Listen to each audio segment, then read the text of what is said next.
শুভ দুপুর বন্ধুরা, প্রত্যেক দিনের মতো রান্নাবাড়ির দিকে চলে আসছি। দেখো কি রান্না করতেছি। এখানে বসেছি বন্ধুরা, লাউয়ের ডোকার তরকারি। মশলা টশলা দিনে খালি পাঁচফোড়ন, কাঁচা লঙ্কা ফোড়ন দিয়ে বসাইছি। এইভাবে করবো তরকারিটা। আর এখানে কালকে রাতে ডিমের ঝোল করছিলাম। দেখো, আলু দিনে শুধু মশলা দিয়ে দুটো ডিমের ঝোল আছে।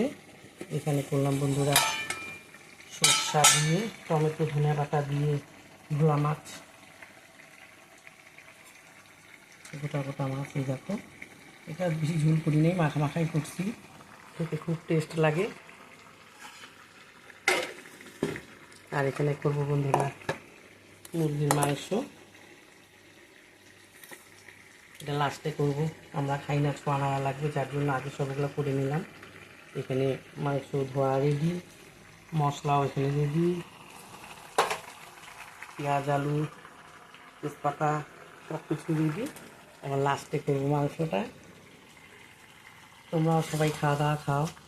আমরা ওই যে তরকারিটা হয়ে গেলে, মাংসটা হলে আমরাও খাওয়া দাওয়া খাবো। সবাই ভালো থেকো, সুস্থ থেকো বন্ধুরা।